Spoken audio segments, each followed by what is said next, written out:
kind of certain, or almost certain? Be 100% certain. Switch to Jackson Hewitt today and get 50% off tax prep. Limited time offer for new clients filing at participating locations. Max value $200. Visit jacksonhewitt.com/50 for terms. Whose rulebook do you want to play by, the government's or your own? This is Jay Hagerman of Abernathy & Hagerman. Without a proper estate plan, many families end up playing by the government's rulebook and losing a lot of what they'd intended to leave to their families. That's why Abernathy & Hagerman presents free, ongoing estate planning workshops with attorney Dan Reimer to help you protect what's yours and make sure the government plays by your rules. The next one's happening soon. For details and to attend, visit a-h.law.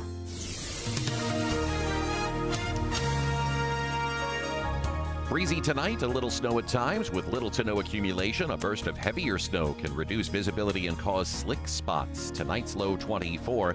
Cloudy and windy tomorrow with a snow shower. Tomorrow's high 30. Breezy tomorrow evening, otherwise areas of low clouds, low 22.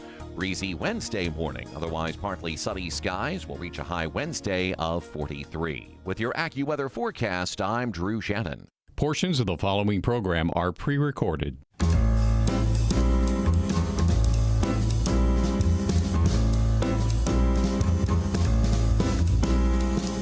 Welcome to another edition of The Ride Home with John and Kathy, live from the Salem-Pittsburgh studios. And now here are your hosts, John Hall and Kathy Emmons.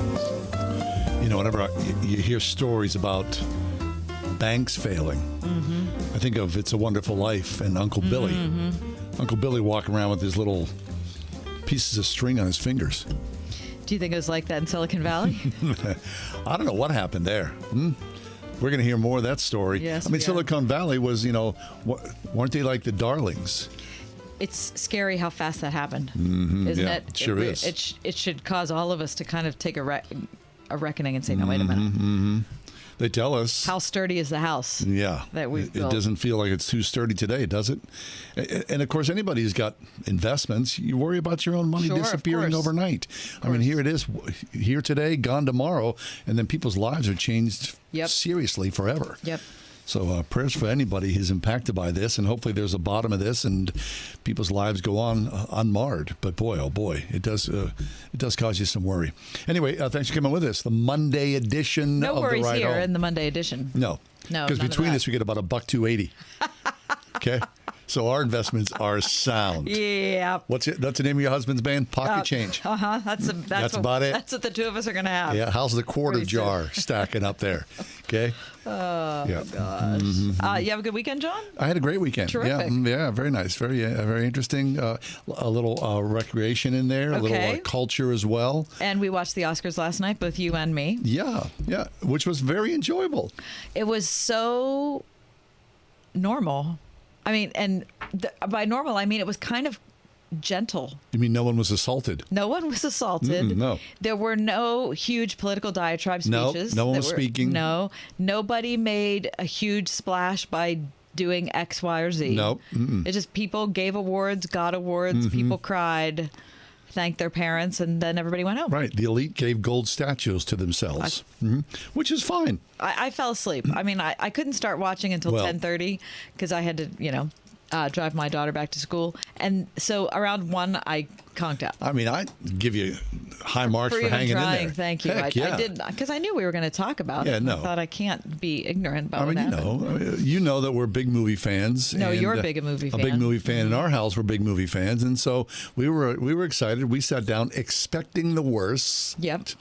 Considering what happened last year, but really, it was all fun and games. It really was. So at 5:00, we'll talk about the Oscars from last night. Sure. And we'll go back and talk about John's predictions that he made on Friday. Go to the movies. That's what I'd say. Just go to the movies. Go to the movies and don't pay attention to John for predictions. It's what will come clear to you, the listener, at 5:00. Well, it's only complex because I know what I want to win, what I'd like to see win, which is also, an exercise in folly, because it's how do you judge? Based on what actually happened, it sure was. Right. I mean, what I'd like to win and what did win, it doesn't really matter. Two very different things. Just kind of fun to sit around and, hey, remember this movie, that movie, and then, There's always a good story or two, which there was. Yeah.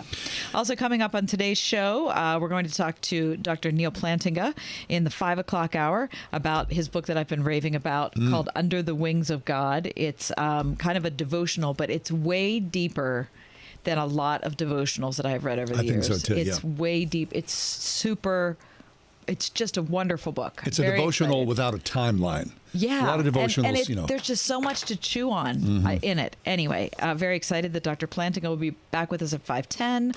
Also, a book I'm also excited about that I haven't started yet because I just received it. But we're going to talk to Jessica Hooten Wilson about her new project called Reading for the Love of God, How to Read as a Spiritual Practice. Jessica's been a guest on our show a bunch of times. I'm super excited about this book because reading should be a discipline for us. We shouldn't just sit down and, veg in front of Netflix all the time. And I'm calling out myself as the number one. Well, you're a good reader, right? I am a good reader, but I could be a better reader than I am. So anyway, that's it. And I've got some news stories to share and a lot more coming up in today's ride home. Very nice. Okay, then. So news stories to share. Without further ado, Kath, please give us the top 4 at 4. I'm wearing plaid today. Yeah. It's flannel. I thought like might have one of my last days where I could do that because I was cold this morning. It's cold out there right now and snow in the forecast as well. Are you judging me that I wore a flannel? No, I didn't pay any attention until you brought it up. So all is well. Boy, I'm really important to it, Lex. Just your fashion choices are not really paramount to my life. For Monday, March 13th, 2023. Just saying. Number 1. Several mid-sized U.S. banks scrambled to reassure customers that they were on firm financial footing today following the stunning takeover, and it was super fast, by regulators of 2 failing banks in the span of 3 days. The president sought to reassure Americans that the U.S. banking industry was safe, saying that customers' deposits will, quote, be there when you need them.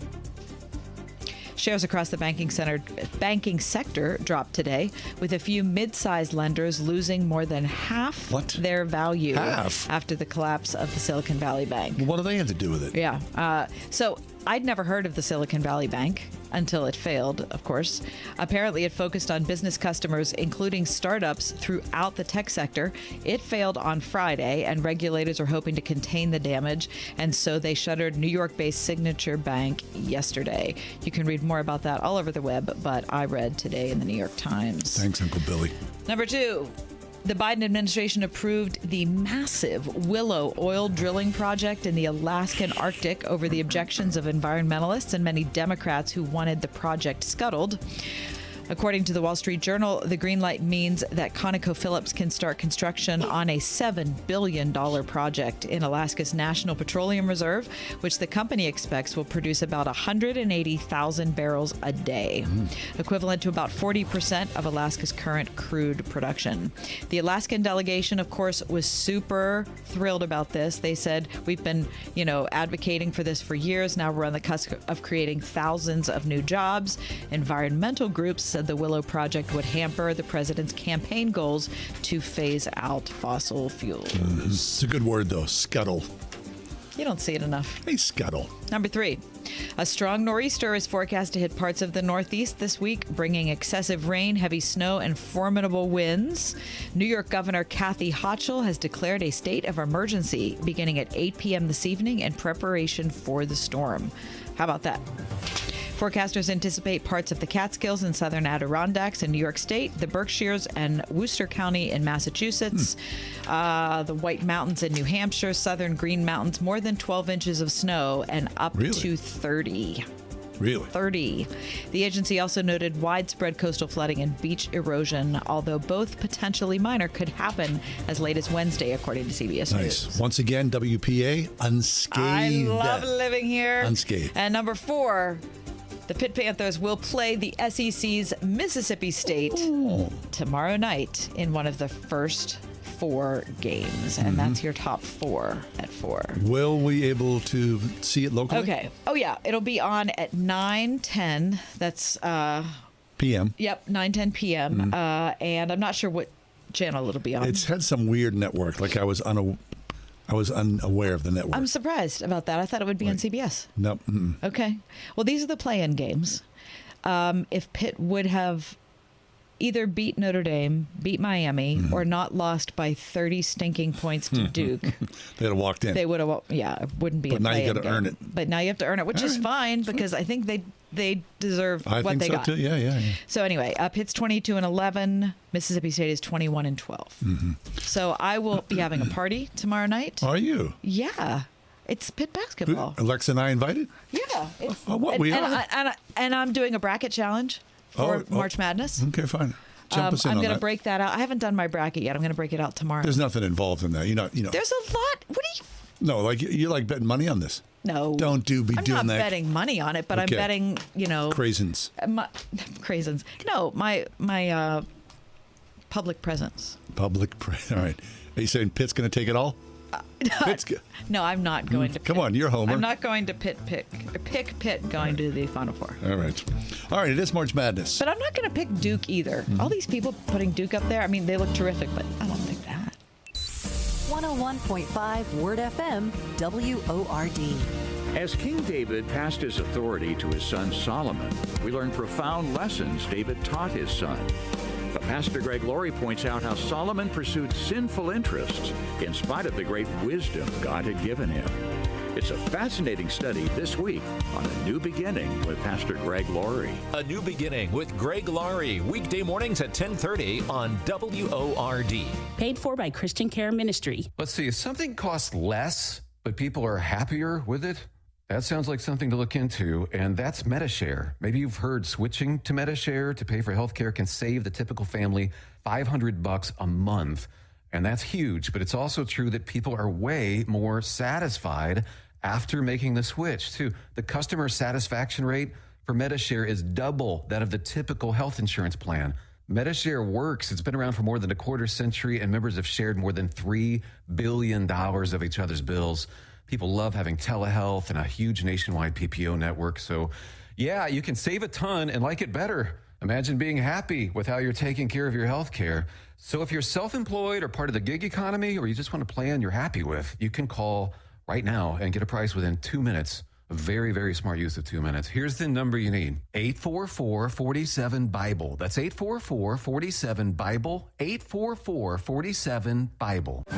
See today's best faith-based and family-friendly movies all free of charge. March 24 through 26. Word FM welcomes the 2023 Projecting Hope Film Festival to the Pittsburgh Mills Cinema. Presented by Speakman Financial Group. See the best faith-focused films of 2022 and the highly anticipated 2023 release Jesus Revolution. Plus free popcorn. Get free same-day tickets at the door while they last, or reserve now for a minimum $1 donation at projectinghopepgh.com. See website for showtimes.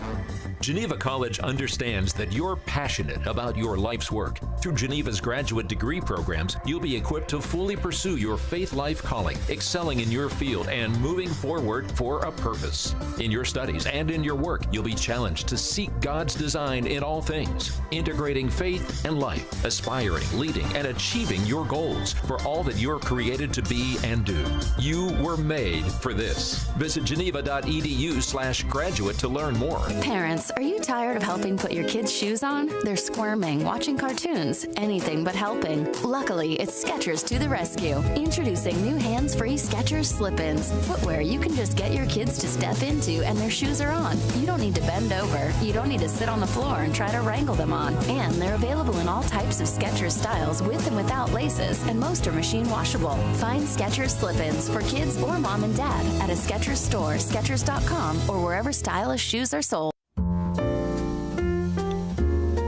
About a month ago, when Norfolk Southern derailed a train, a lot of us here in Pittsburgh, you took it personal because you got friends, family. I mean, there's a deep connection to Beaver County, the surrounding area.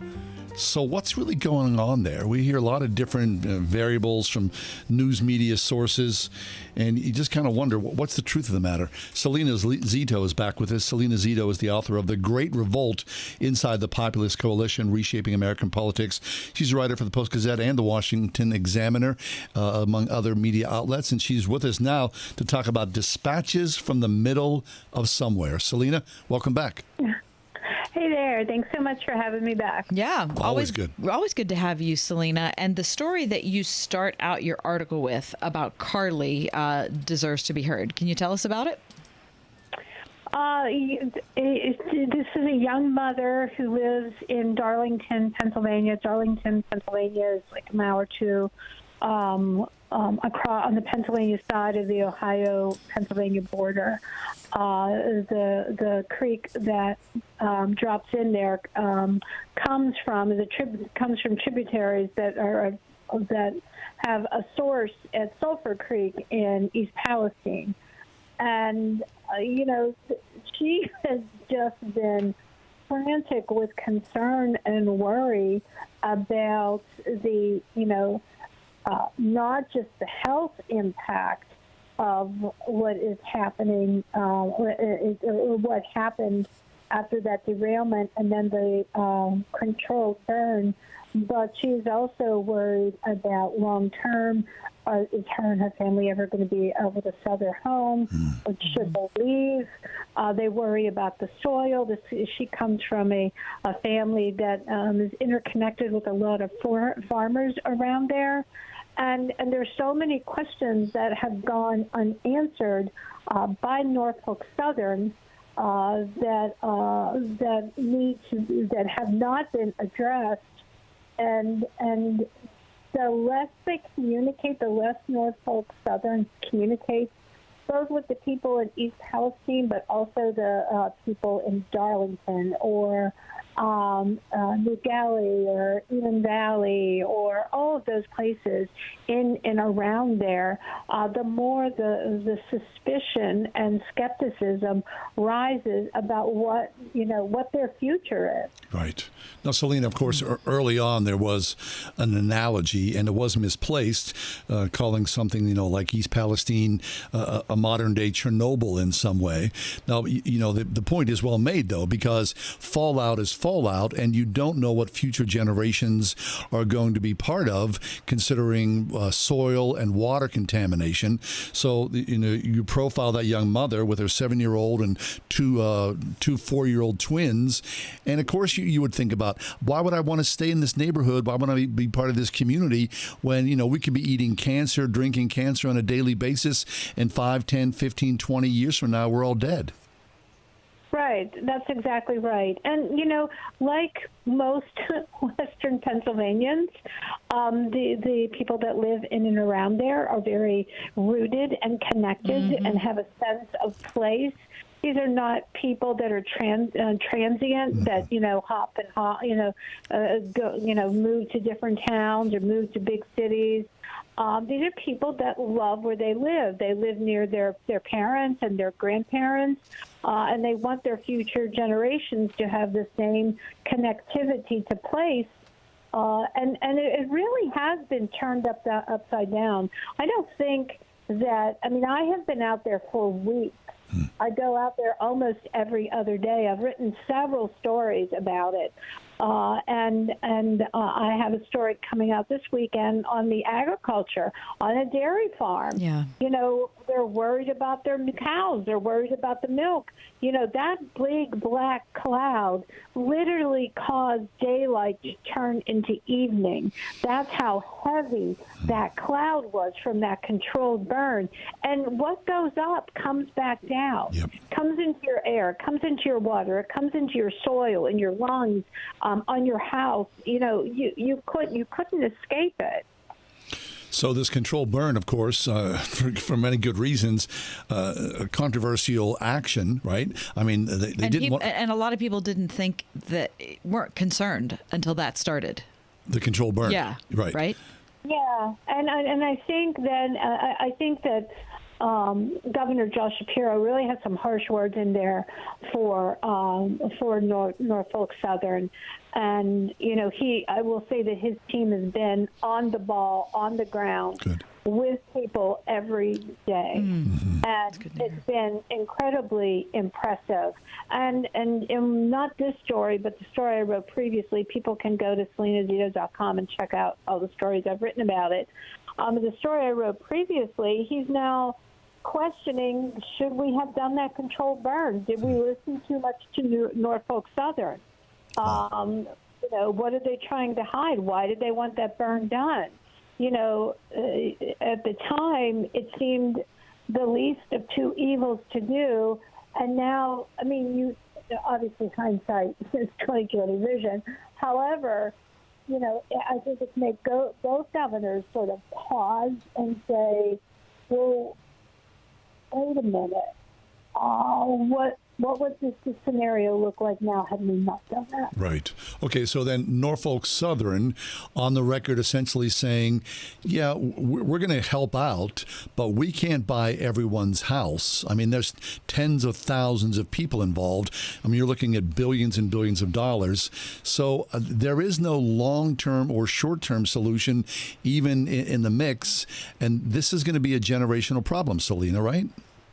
Absolutely. It's incumbent on reporters to hold these people's feet to the fire. It's incumbent on us to not let this story die, because that is the most important duty of a reporter, is to make sure that all rocks are unturned.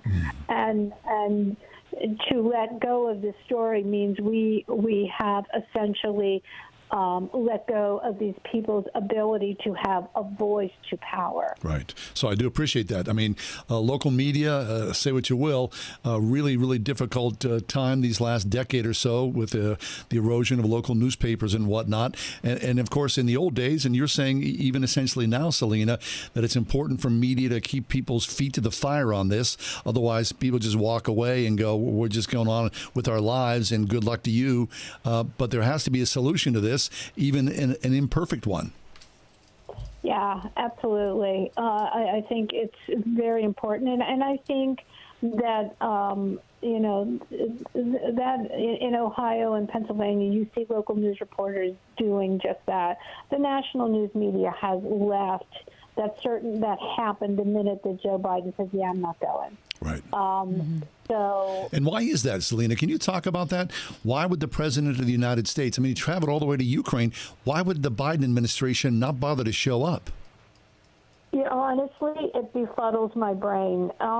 You know, one of Joe Biden's strengths that he has had over the years is he has always possessed the gift of empathy. He is a man who has had tragedy in his life, the loss of his daughter and his first wife in a car accident, and the loss of his oldest son to cancer. So he's always been able to convey and empathize with people because he understood tragedy. I have seen him in two occasions in the past 2 years that have sort of, you know, there's this moment to be empathetic and be caring. You know, President Biden going there would do nothing in terms of moving things. Right. However, showing up is the most important thing you can do, whether you're a mayor or a governor or a president. President Trump never, ever had the gift of empathy. However, he always had the gift of showing up. And so I think I sort of went down the rabbit hole there. No. But I thought that after Afghanistan, that there was he did not demonstrate any empathy when we lost 13 soldiers that day. He has not expressed any empathy during this East Liverpool crisis, and he has not expressed empathy when you saw testimony last week in front of Congress about the fentanyl deaths. And it just sort of, when you have that gift and people want you to show up and address a crisis, it's incumbent on you to be able to do that, and he has fallen flat on one of the things that he really has a gift for. Yeah, 100% on that, Salena. You're telling it like it is. So, in the short term, Norfolk Southern, the local municipalities, is there any watershed moment we go, okay, this is the next stop along the road, this is going to be done? Can you tell us where we are in all this? So right now, it should be by the end of this week. The EPA has forced Norfolk Southern to do independent testing for dioxins. So we should get that report at the end of the week. That's a critical report. The private well water testing that is being done, with a lot of people use well water in their homes and their farms and their businesses. Yeah. And those tests just started last week, and they tend to take 2 to 3 weeks. I see. All right. So listen, I really appreciate you're there often. SalenaZito.com, yes? Yes, absolutely. I'm heading to a farm tomorrow to talk to farmers about their concerns about their dairy cows. Sounds good. Keep their feet to the fire. My heart goes out to these communities, really. Salena, thanks for covering it. Salena's the author of The Great Revolt, Inside the Populist Coalition, Reshaping American Politics. Very nice. As we said, SalenaZito.com. I mean, she's on the story about what's happening to our neighbors in Beaver County and in Ohio. Ryan, I know that zit is the size of Rudolph's flashing nose. And Ryan, I know you've struck out the last 13 times at bat, but it can't last forever. I think we've all had moments where things aren't going great, but someone reminds us that better days are ahead. This is one of those moments. It's Ryan from United Faith Mortgage, and luckily, interest rates are not forever. I had a friend say to me the other day, Ryan, we've been dreaming about a new home, and home prices have finally slowed up a bit, but now interest rates are up and we don't know what to do. And the reality is, that zit won't last forever. We're seeing hundreds of listeners buy the dream home today while they can, with the plan to refinance tomorrow when rates settle. And will help a bit as well. Word FM listeners get a $1,000 lender credit at closing. And our direct lender advantage often allows us to get you a better rate, saving you monthly and lifelong money. We are United Faith Mortgage. United Mortgage Corp, Melbourne, New York. NMLS number 1330. Pennsylvania Department of Banking and Securities. Mortgage lender license 22672. When you pray to God, what do you say to Him about yourself and your family? I ask God for strength and courage with my kids. I know God doesn't ever give any pain without relief, so I ask Him to keep giving me strength to better raise my kids. Maybe put someone on my path that'll make a difference in my life. You can be an answer to the prayer of a mother like Nealon. My name is Anitra with Food for the Poor, and we're inviting you to be a part of the miracle story that God is telling in the lives of families throughout the Caribbean and Latin America. Today, your one-time gift of $144 is going to provide a family of 4 with food for a year. Click on the Give Food banner at wordfm.com or text Send Hope, one word, to 91999, and you'll receive a link to give your best gift. Discover the magnificence of the Mediterranean with Alistair Begg and our trusted partner, Inspiration Cruises and Tours. 9 life-changing days of powerful worship, Bible study, and history. Sign up now, deeperfaithcruise.com. Roofing, siding, or remodeling? Want it done right, call doing it right. 724 New Roof.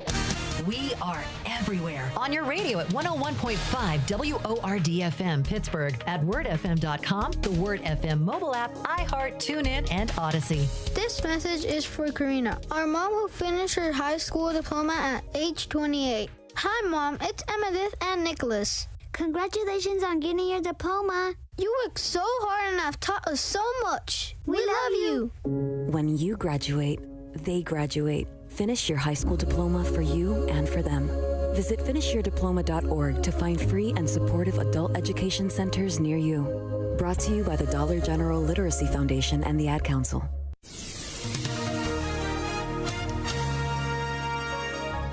Breezy tonight, a little snow at times with little to no accumulation. A burst of heavier snow can reduce visibility and cause slick spots. Tonight's low 24. Cloudy and windy tomorrow with a snow shower. Tomorrow's high 30. Breezy tomorrow evening, otherwise areas of low clouds, low 22.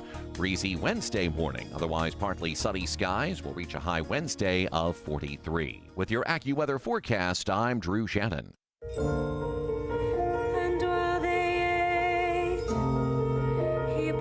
The bread and blessing them, the good Lord said, "Take this, all of you, and eat. This is my body, which will be given up for you. Do this in remembrance of me."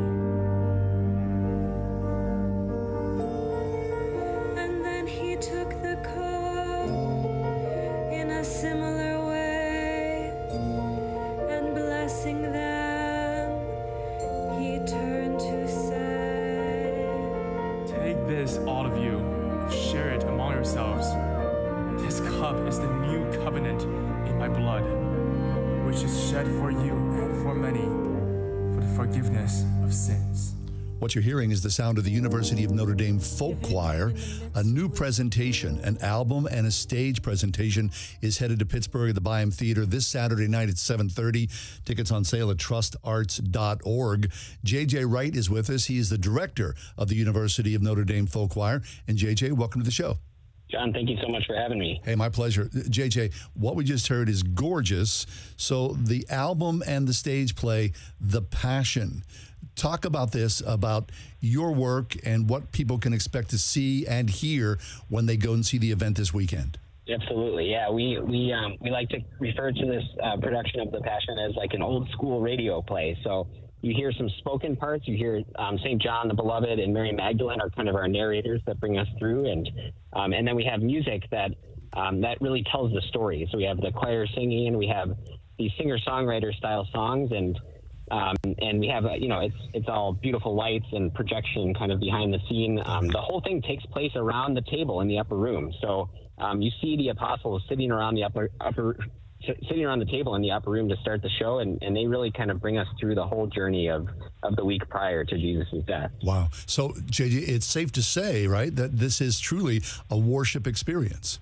I think so. We had this incredible privilege to travel to Jerusalem last May, and we spent several years creating this piece, and to be able to walk in the footsteps of Jesus in Jerusalem, in the place that everything happened, and then to be able to go in those evenings to a recording studio and record this piece, that's where kind of some of our inspiration comes from. So we're really trying to bring that experience forward and invite people into to an encounter with Jesus through the Passion. Hey, JJ, congratulations on this. I've listened to the album one time and super excited to see you on Saturday night at the Byham Theater. This immersive experience, The Passion, with the University of Notre Dame Folk Choir. Congratulations on this, and let's deepen our faith engagement as Lent goes on. So thank you. John, thank you. Our pleasure. Hey, as we go out, here's another cut. As I said, this Saturday evening at 7:30, the Byham Theater downtown, trustarts.org for ticket information. You were so small in my arms, kept you all in my heart. Behold your mother beyond the sun. Even before you could speak, I knew you weren't mine to keep. Under eclipse, I'm unmade of who I've been. My greatest joy. 101.5 WORD. You're home for Real Life Radio with Jack Hibbs. Pray to the Lord who invented the church in the first place. Okay, ask him to make yourself biblical, to stay at it until my church grows and is better and healthier because I attend it, and to continue to seek the creator of the church, Jesus Christ, and what he wants me to do. Real Life Radio with Pastor Jack Hibbs, weekday mornings at 11:30 on 101.5 Word FM. Doing It Right, roofing, siding, and remodeling. The first Owens Corning MVP in Pittsburgh and one of the longest tenured platinum contractors in the Pittsburgh region. Doing It Right, roofing, siding, and remodeling. Call 724-NEW-ROOF. That's 724-NEW-ROOF. Want it done right, call Doing It Right. It's that time of the year at the Springhouse in 84. It's Dairy Farm Tour time. That's right. We actually invite classes of school children to our real working dairy farm. The children love feeding the calf, milking the cow, and even seeing where the cows sleep and smelling what they eat. Many children today have never even touched a baby calf, nor have they associated the wonderful cow as the source of the milk that they get from the grocery store. At the Springhouse in 84, we are so committed to teaching children about farming and helping them understand how much the city mouse and the country mouse truly need each other. Call 228 888-3339 or have your child's teacher set up a date for your child's classroom farm tour, and let us share a little of our farm with you at the Spring House in 84. Pete Talbot here, along with my son Seth, and together we're thrilled to remind you that a special presentation of Against All Odds, Israel Survives is streaming live for free right now on salemnow.com. My dad and I, like you, are amazed at how God has protected and blessed the state of Israel. Against All Odds, Israel Survives is a docudrama that illustrates the many miracles that took place in the formation and ongoing protection of Israel. It shows clearly how the God of the Old Testament that managed the wars of ancient Israel is also managing the wars of modern-day Israel. Seth and I are also excited to announce that we are in pre-production for a brand new docudrama called Against All Odds, America Survives, also showing the amazing hand of God in the founding and protection of America. It'll be ready to view on salemnow.com this coming summer. But for now, enjoy the special presentation of Against All Odds, Israel Survives right now for free on salemnow.com. Again, for free on salemnow.com. Roofing, siding, or remodeling? Want it done right, call doing it right. 724 New Roof. Outside of reading the Bible, I never have really considered reading as a spiritual practice, although I take great enjoyment from it. Mm-hmm. And, it covers a lot of variety, right? There's just a lot involved, but I generally, when I read for enjoyment, and I don't think it's spiritual. How about you? I would say over the last 5 or 6 years, I've started kind of leaning in that direction. Now, my process is nothing as well developed as what we're going to talk to Jessica about. Don't misunderstand. Well, no one's pointing the finger but here. I have been thinking about the fact that it's my obligation to be reading better than I am now. All right. Jessica Hooten Wilson joins us. Her brand new book is called Reading for the Love of God. She's a visiting scholar of liberal arts at Pepperdine University, author of The Scandal of Holiness and Giving the Devil His Due. But Reading for the Love of God, Jessica, who knew? I did not consider this. Welcome. Thank you so much. I look forward to having this conversation then. So let's start with reading. People might be thinking, well, okay, so you either read or you don't read. But it sounds to me that in your book, you're hoping to focus on how we read. So tell us kind of what our options are. And what we read. Right. I think, there's other writers who've done such a good job defending why to read. I think of people like Alan Jacobs who say it really gives us the thick soul so that we don't just sway with the winds or currents of whatever is going on in our contemporary discourse. And instead, my book is trying to say, yes, that's true. So how do we do that? What does that look like? Because it cannot just be about choosing certain books, because there's a lot of bad people in the world that have read a lot of good books. Right. So it has to be a lot more than that. So my book is trying to walk through, how is it more than that? What does it look like for us to read in a different way? So does that require that we read different material, or does that mean that we have to be different ourselves when we enter into the reading of material? I want to say just yes. Okay, both. Absolutely. Because if you think about it, you would read a telephone book and it's not going to be a devotional experience. So there is going to be something about the content of what you read.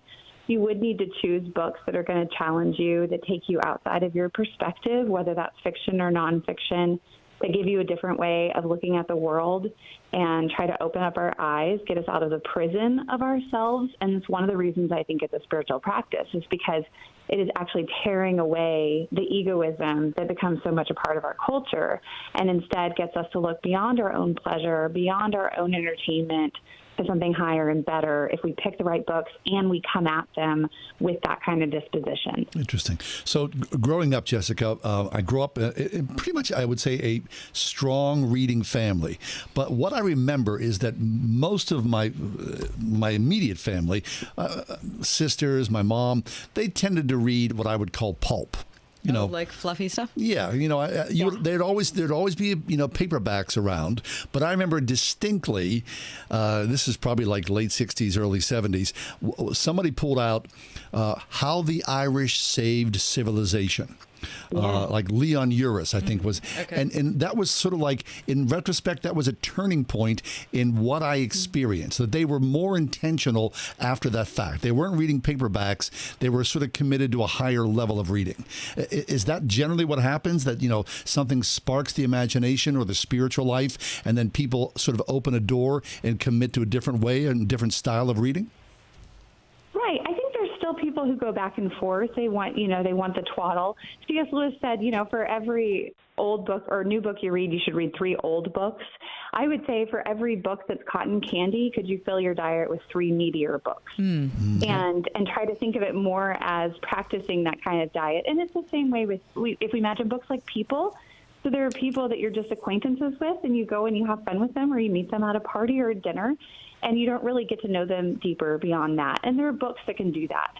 There's other books where they change your view of what it means to love somebody. They change your view of what it means to seek God's forgiveness. And those are kind of the longer relationships. Those are the ones you take more slowly, you read more closely. Same with the kind of people in your life, right? You want to ask more questions. You want to know more about them.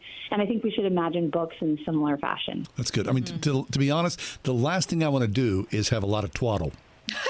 Right.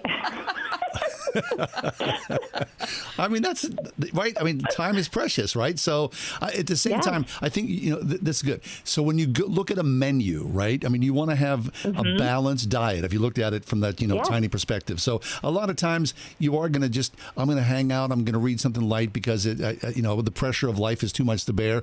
But at the same time, I also need to be fed. Okay, so it's kind of like having the food pyramid translated into library form. Into books. Well, and absolutely. But at the same time, when you're feeling overwhelmed, maybe dessert is not the best thing to read. When you're feeling overwhelmed, right? Maybe the way out of your own alienation or despair or depression is to read something that takes you out of yourself and lifts you up, because good literature should do that, right? It should be beautiful and inspiring. Right. Even if it's something as small as a poem, like it should just be something that carries you out of that place. Dr. Jessica Hooten Wilson with us. The new book that has just dropped this month, Reading for the Love of God, How to Read as a Spiritual Practice. Jessica, one of the things that I'm sure you have read, as I have, are the numerous studies that have said that people who read fiction end up to be more empathetic or more open-minded. Because if you're reading fiction, let's move it into kind of the level of literature, you are reading through someone else, the narrator's perspective, right? You're hearing a story told by them, and you're seeing a portion of their life unfold. Do you buy that? Do you think that's been true in your own life? I think so. I also don't know that I'd back up totally this desire in our current culture to scientifically quantify everything that's good for us in order to know that it's good, because people read books because they love those stories. They love those perspectives, and they love the poetry.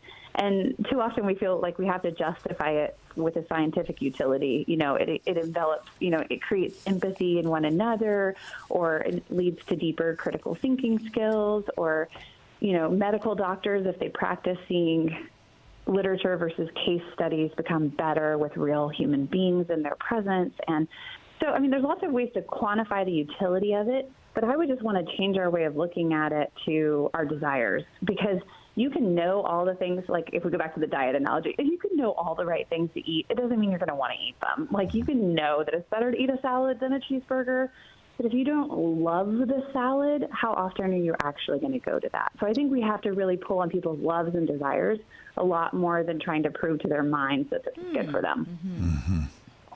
Okay, so I remember looking, like, here was my practice. I wanted something to read, and I wanted it to be, enjoyable, have some heft to it, but I had no one to recommend what was out there. So I remember, going into a bookstore and just kind of casually up and down the stacks, kind of, stumbling upon things. Bernard Malamud. I kind of stumbled upon him just by accident and loved him, the moviegoer. Those those kind of things. Walker Percy. Yeah, Walker Percy. How, Jessica, I mean, in this day and age, pre-internet, it's a heck of a lot easier now to find reading groups or recommendations. So, if you say, I do want to read a little more serious, or I do want to have some heft, or I do want to read for the love of God, how do you go about that? So I went ahead and added appendices that give reading lists to kind of solve some of that problem. So I have reading lists of nursery through teenagers, and then I have reading lists of here's some great books and, the classics, as we might consider them. This is kind of large, expanding, ever-living canon that we come up with. And then I have a list of works, that are sacred and profane. If you're looking for something that asks religious questions about faith and doubt in God. Specifically, here's some narratives and poetry that do that. So I tried to give more lists. I do believe that, it also depends on what kind of people we're around and what we're reading already that's going to lead to the next book and the next book. So if you're only reading what's best-selling all the time, you're probably only going to have access to that. And your imagination then is just crafted and formed by whatever media puts out there, as this has been the latest and greatest. I love this. Okay, Okay, so I think we have to be a little bit more intentional in our search. I love it. Okay, so I open you up. I'm on page 166 of Reading for the Love of God. Appendix C, reading lists of great books. I mean, you just made my day here. And I categorize them all so you can kind of find what you're looking for. Jessica, what about your favorite readers? So we talk about your favorite books, but what the research that you did for this work, who did you read personally and you thought, I love how they read, or I love their process? Right. So for me, this book was supposed to be a lot smaller than it ended up being. It's still a short book, but I kept telling people how to do this. And it's what I said a second ago, where you have to actually shape desires. And I thought, we can't shape desires unless we know who to imitate. Whose story are we matching? What life do we want to live like? And so then I started thinking about people who taught me different ways of reading. So I included Augustine, which is probably my first go-to. He taught me how to read the Bible, and then that translated, how do you read all this other great literature? And then Julian of Norwich, how do you live what you've read? What does it look like to actually become an author in your life from the things that you have read, and be able to tell that story forward in just your daily actions? And Frederick Douglass, in what ways is reading liberating from the confines of our society and from the expectations of our current culture, and that we can actually be the kind of people who want to free others and want to carry people forward on this journey towards a more liberated soul? So, and then Dorothy L. Sayers was my last one, because if I ever want to be anybody when I grow up, it's Dorothy L. Sayers. That's good. Yeah, that's wonderful. So, Jessica, I mean, in a perfect world, would you have sort of a reading clock? You wake up in the morning, you have a little sit down, you do your Bible study, you do your readings there, and then as the day progresses, I mean, would that be like a perfect vacation for you?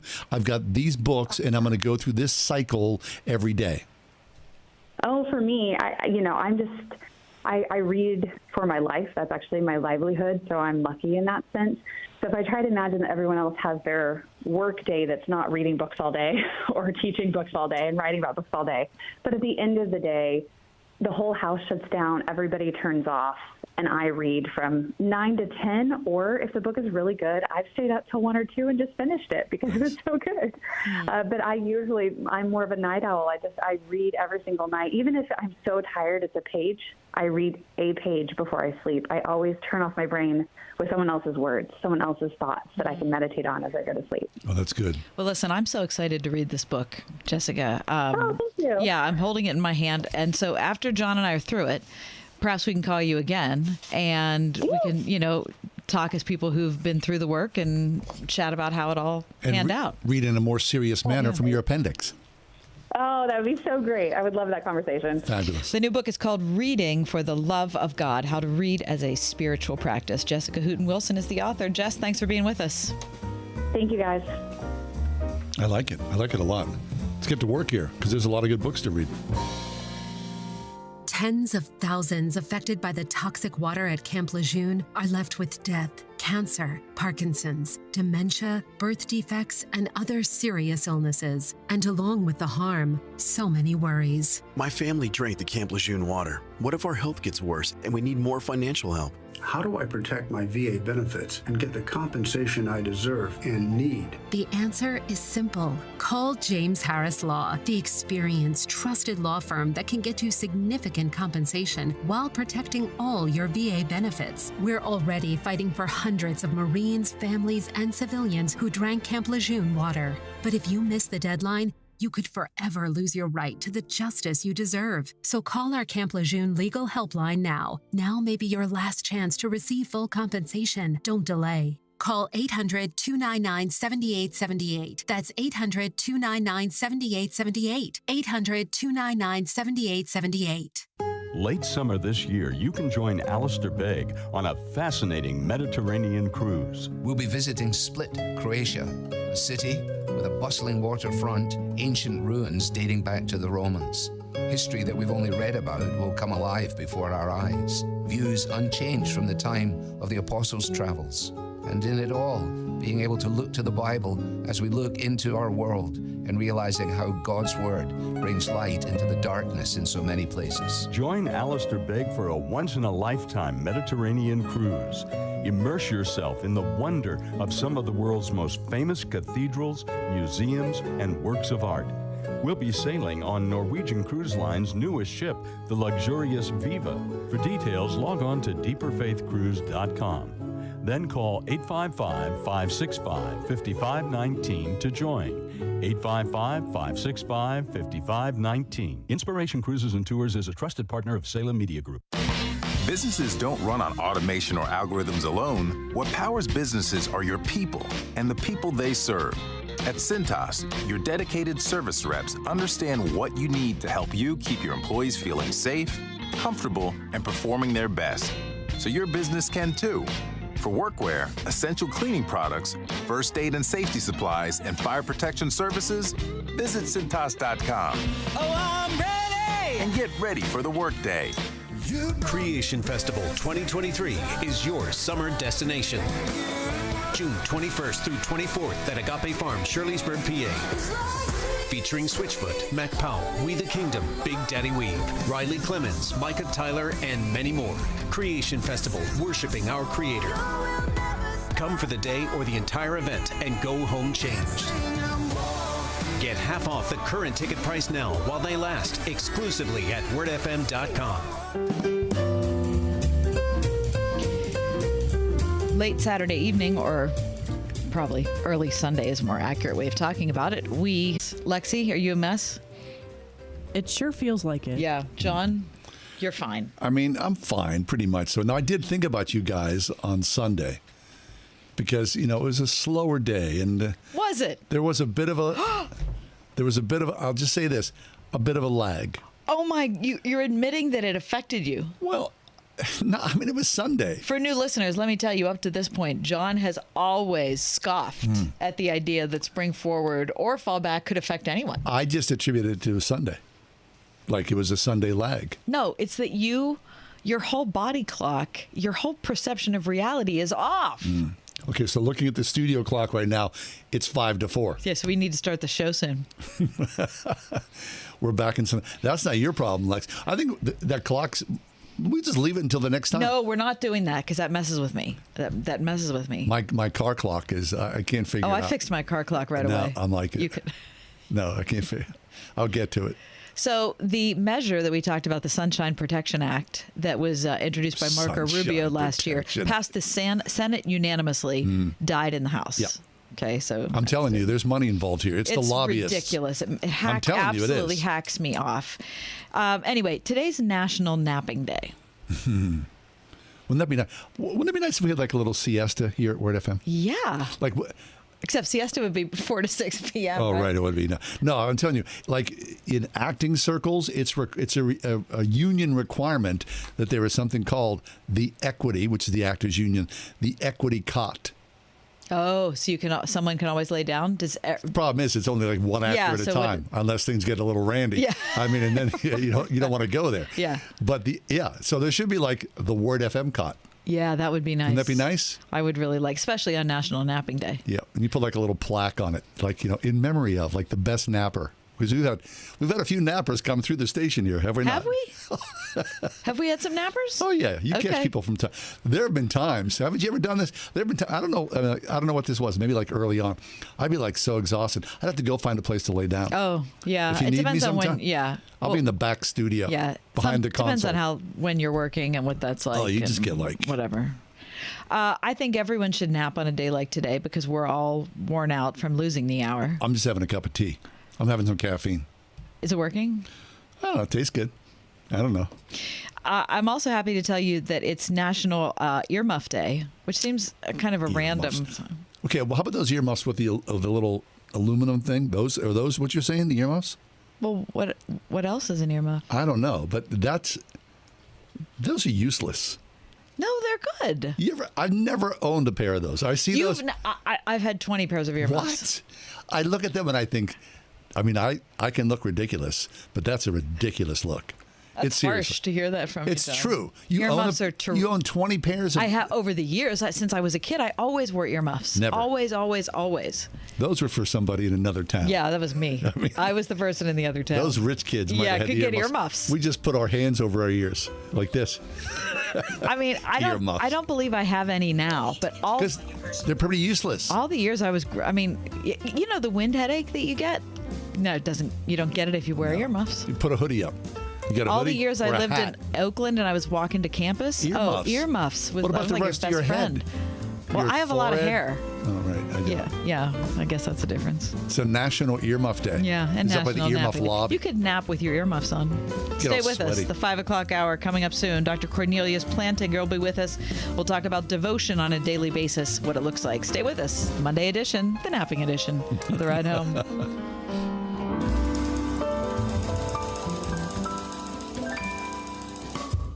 101.5 WORD-FM Pittsburgh. On your smart speaker by saying, play the word Pittsburgh. And on your phone via the Word FM mobile app, iHeart, TuneIn, and Odyssey. Discount code ERIC. With SRN News, I'm John Scott. Bankrate.com senior economic analyst Mark Hamrick says the recent bank failures add to the complexity of what the Fed will do when it meets next week. They have a much more complicated question to ask now with respect to the next move in interest rates. And some are believing that the Fed will not move as aggressively as Jerome Powell indicated just last week. President Biden is telling Americans the nation's financial systems are sound. This comes after the collapse of the two banks, Silicon Valley Bank and New York-based Signature Bank. A strong nor'easter is blowing in and will hit the region, blowing in after the PM commute today. Alabama #1 in the final AP Top 25 men's college basketball poll. Houston #2, Big Ten champ Purdue 3rd. The Big 12 rounded out the top 5 with Kansas and Texas. This is SRN News. When it comes a time and there is no food, how does she help the children get through that when their stomachs are empty? Ahorita pasan así mismo, pero otro día vamos a trabajar y vamos a comer lo que nosotros queremos, pero si tenemos. Okay. I tell them that today we cannot eat, but another day we will have food. We need to work in order to have food to put in our plates. Today, on this day of hope, you can be an answer to prayer for a mother like Marta. I'm Anitra with Food for the Poor, and we're inviting you to be a part of a miracle story that God is telling through donors just like you. Right now, because of a generous match, your gift, a one-time gift of $144, is going to provide a family like Marta's with food for a year. When you go to wordfm.com and click on the bright red Give Food banner or text Send Hope, one word, to 91999, you'll receive a link and you can make your most generous gift. Every summer, Pine Valley Camp changes lives, not just for the more than 100 underserved kids who attend each week, but for the many high school and college-age volunteers and staff who work with them as lifeguards, cooks, camp counselors, and more. If you're 16 to 25, apply now and come help make an impact and change lives in a fun, safe Christian family environment. Apply today at pinevalleycamp.org. Pine Valley Camp, rebuilding broken lives through Jesus Christ in Beaver County. Camp opens mid-June. Bachman's Roofing and Solar is your local award-winning roofer. Stop waiting. It's time to inspect your roof and and protect your home's #1 asset. With no interest and no payment financing for 12 months, Bachman's Roofing is your easy choice for roofing, gutters, and solar. Did you know Bachman's Roofing is one of the #1 GAF solar integrated roofing installers in the USA? Go with Bachman's. Go with solar and install the roof that pays for itself. Call 412-744-8390 or visit bachmansroofing.com. How was your drive to school? Let me tell you, I had to get my iced coffee first. I just can't seem to put it down. My favorite rapper just announced a tour. My phone was buzzing like crazy. I'm so excited. I had to text all my friends right then to talk about it. Then, someone started calling me and... Let's try that again. I turned my phone off right away. I never drive distracted. Visit StopTextStopWrecks.org. A message brought to you by the National Highway Traffic Safety Administration, Project Yellow Light, and the Ad Council. Trip to Europe. Visit all 30 Major League Baseball stadiums. Go skydiving. Okay, so you know what you want to do in retirement, but do you know how to get there? Tune into Your Retirement Blueprint with Kurt Kenodic and Ethan Lane of Accurate Solutions Group, Saturdays at 10 a.m. to get answers to your retirement planning questions. Plan today so you can do the things you've always dreamt about doing in retirement. Listen every Saturday morning at 10 to Your Retirement Blueprint with Accurate Solutions Group. Investment advisory services offered through ASG Investment Management, LLC.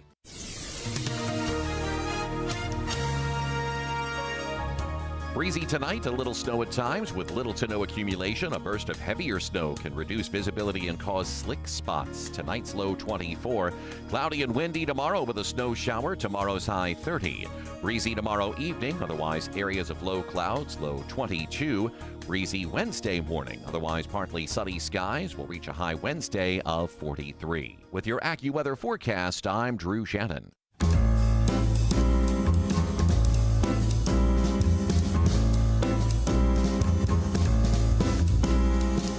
Welcome to another edition of The Ride Home with John and Kathy, live from the Salem-Pittsburgh studios. And now here are your hosts, John Hall and Kathy Emmons. All right, so if we're all suffering a little hour loss of sleep and the ensuing chaos and deprivation that comes with it, the good news is that at 5 o'clock-ish or 6 or 6:30, maybe even 7, it'll still be light. Wouldn't that be nice? Listen, that's the only thing getting me through. What? Extended daylight? Yeah. Yeah, I mean, the promise of spring is here. And I'm excited about the promise of spring. Yes, yes. But I'm struggling on today's National Napping Day. Lex said that during her college days, she had napping tools that she would take with her. And what does that mean? A blanket and a pillow that she... Lex, what do you got? Yeah, when I was in college, we had in our one classroom that we would use for most of our classes, because I was in a pretty small major, we had what we called the editing bay, where a lot of the juniors and seniors would edit their projects. Sure. And I had a pillow and blanket in there, called them my napping tools. And when I didn't feel like going back to my apartment in college, I would just nap in the editing bay. Get out of here. I think that's good. Yeah, my professor yelled at me though a little bit. Really? Yeah. Because that's not healthy human behavior. What do you mean? No, you got to do what you got to do. No, it's not. No, well, it wasn't even the fact that I was napping there. It's the fact that he had to do a student, or it was a projective student coming in and they were taking a tour of the rooms. And he's like, you need to hide these somewhere else. Is someone sleeping here? Is this what I can expect if I come to the school? Yeah, basically. Listen, when I was in college, we were up at the old Playhouse in Oakland. One of the students there built himself an apartment inside the Playhouse. Come on. And lived there. Oh, yeah. Easily. It was an open secret. For more than 2 years, he lived there. Rent-free. And he had a bed, a dresser. I mean, it was ideal. Okay. I mean, if you have to do that. I mean, physicians who are on call do that all the time. It's still probably not the healthiest human behavior. Yeah. I mean, it works out in the end. All right, speaking of not the healthiest human behavior, both John and I devoted hours to watching last night's Oscar telethon. It's not a telethon. Telethon? Oscar broadcast. It felt like it. It did. 3.5 hours. 3 hours and 35 minutes. It was super long. Lex, did you watch? No, but I followed along online. Okay, good. All right. I mean, all things considered, it was a very fine broadcast. It really was. So it's better than it's been in a long time. I think so, and too. I think probably the reason is that people did not want a repeat of last year. Of course. There was a crisis team in place. So it seemed what the like heck is that people about? were on their best behavior. So not only did no one get slapped, But there were no political diatribes. No histrionics. Yeah, there were no huge, like sermons given on how horrible the wretched everyday person is and how great the artist is who's just won the award. Because it's ridiculous in a room full of people who are at the top of their craft and financial resources giving golden statues to each other. How can you complain about? Well, that's what the Oscars has been for the last 2 decades. 2 decades, maybe like last 5. Right? Anyway, last night was Marlon good. Brando. Oh, right? Gosh, with the Native American right. thing. People, yeah. Right. Anyway, it was a good evening. And again, I say this all because it's ridiculous, the Oscars, we know that. But if you love movies, it's just a little kind of a bit of a hoot. That's all. You got to take it as what it is. Yeah, and it's live TV, and who knows what in the world can happen. Well, we've seen that. Jimmy Kimmel, I thought, did a great job as host. Excellent job. His monologue at the beginning, I thought, was funny, but it was also kind. Mm-hmm. It was slightly funny. There was nothing edgy about it. It was kind of there was something affectionate. Edgy. Was there? He called out he picked on Beretta, right? Oh, did he? Yeah, he said, should he be in the memoriam? At the beginning, he said that? Yes, pretty much so. Yeah. Oh, I don't remember that. Yeah. Okay, I missed that whole that was thing. like, he was called out for that. That wasn't Poor in his manners. opening monologue, was I think it? it might have been. Really? Yeah. Mm-hmm. Okay. Or close to it, I would say. Overall, I thought he did a good job. He did. Very good job. Oh, yeah. Excellent job. Yeah. He was kind of Johnny Carson-ish, wasn't he? Yeah. Wasn't real deep, just kind of a little light and frothy and kept things moving along. John made his predictions for the Oscar telethon, or I keep calling it a telethon broadcast, on Friday's edition of The Ride Home. Just horrible. And you really, truly did a terrible job. Yeah, I did. Yeah. So I'm going to tell you what you chose, and then you can tell me who actually won. All right. Right? Okay, so for best film, you said that it would be Tar. Yeah. It was not. And it was not only that, but Tar didn't win a blessed thing. Nothing. Not one thing. It was Everything Everywhere All at Once. Yeah. But I'm telling you, of the two, it's still my favorite film. Yeah, so you think it's way better than Everything Everywhere All at Once? Everything Everywhere All at Once is a sort of a ball of chaos because they're traveling, they're time traveling from different spheres. 4 or 5 different things are happening at one time. It's not everyone's cup of tea. It was fun. It was enjoyable, but I liked something else better. That's all right. So I'd watch it again. You fell a little short there. It's all right. Animated feature, you picked Marcel the Shell, and that wasn't it. No, instead it was the... I'm surprised Marcel the Shell didn't win. I was surprised too. Pinocchio. It was Pinocchio. Which is also excellent. You saw that. I loved it. Gabriel del Toro. Yeah. Mm. So sorry you didn't get that either. No, I didn't. For Best Actor, you said it would be Colin Farrell. It was not. It wasn't. I was shocked it was Brendan Fraser. Shocked. Yeah. As he was as well. Now you loved that film, though, I did, The Whale. I loved it. Lexi, you loved it. Yes, I did. Yeah, excellent film. Yeah, any of those films. I mean, Bill Nighy in Living, that was fabulous. After Sun was a very strange kind of film, but I also loved it, very haunting. Colin Farrell and Austin Butler for Elvis, any of those guys. I mean, how do you win something like this? It's just politics. It's like the ultimate clubby insider stuff. You said Best Actress would be Cate Blanchett. I think so. For Tar, but instead it was Michelle Yeoh. Right, for Everything Everywhere. Mm-hmm. Best Supporting Actor, you thought would be Judd Hirsch. Yeah, it was not. It wasn't. No.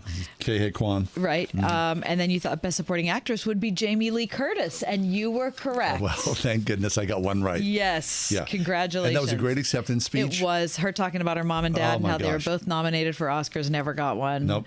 I liked that a lot. I loved her talking about her husband, Christopher Guest, who I think is a genius.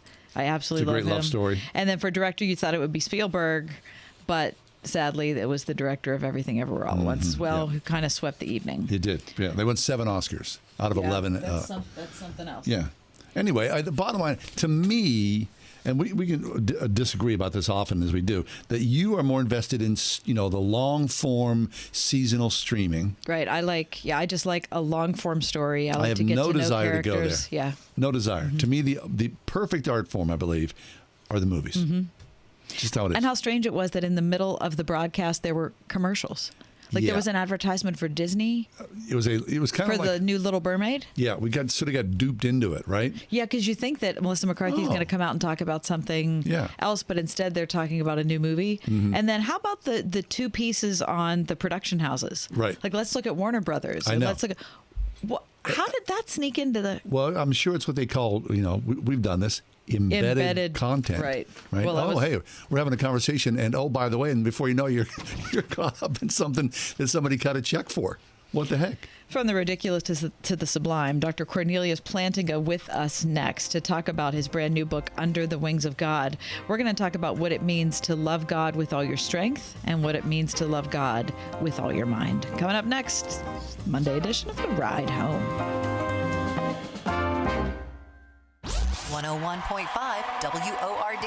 The biggest annual outdoor celebration of Christian music happens right here in Pennsylvania, and Word FM is making it easier for you to go. Creation 2023. This year's lineup includes Katie Nicole, We the Kingdom, Big Daddy Weave, Mac Powell, Micah Tyler, Switchfoot. Very excited. Yes, I am. Why pay full price? As a Word FM listener, your ticket is 50% off. Did you get your tickets? Go to wordfm.com for access to your half-off tickets for Creation 2023. If you've heard any of our radio commercials here on Word FM, you know that we like funny stories that make us smile. This is not one of those commercials. I read this week that over 1/3 of U.S. adults now owe more in credit card debt than they have saved. Add in the fact that milk and gas and kids' clothes and everything is out of control. And I think it's fair to say it's a scary time for a lot of good people. It's Ryan from United Faith Mortgage. And if that's you, I do believe a cash-out refinance, pulling out some of the value your home has earned the last few years, could be a saving grace. Yes, mortgage interest rates are up, but credit card rates are about 3 to 5 times higher. We've helped hundreds of listeners do this, using a cash out to rid of the credit card debt and then saving some extra aside for the road ahead. And it's undoubtedly a life changer for many. If you'd like to chat about your situation, we are United Faith Mortgage. United Mortgage Corp, Melville, New York. NMLS number 1330. Pennsylvania Department of Banking and Securities. Mortgage lender license 22672. It's no secret that this economy is taking its toll on us. But I've got some important news that could really help. If you're facing $10,000 or more in credit card debt, medical bills, or other unsecured debt, you need to know that you may not be required to pay it all back. There are special programs that can significantly reduce the amount you will owe if you qualify. This isn't bankruptcy or a high-interest debt consolidation loan. These are programs that credit card companies don't want you to know about. Ones that offer Americans struggling with overwhelming credit card debt savings and real debt relief faster than thought possible. Accredited Debt Relief has a special hotline to learn all about these programs and what savings you qualify for. They've helped qualified consumers with over $1 billion in debt and have an A+ rating with the Better Business Bureau. So call the Accredited Debt Relief hotline now for this free information. Call 800-786-2300. 800-786-2300. That's 800-786-2300. How does your family prepare for Easter? Truth for Life with Alistair Begg is making available a family devotional that will take you and your school-aged children through the events of Jesus' death and resurrection. 14 daily readings beginning with Jesus' entry into Jerusalem and ending with Pentecost. This colorfully illustrated book, titled Darkest Night, Brightest Day, will spark plenty of family discussion. Get your copy at truthforlife.org/donate.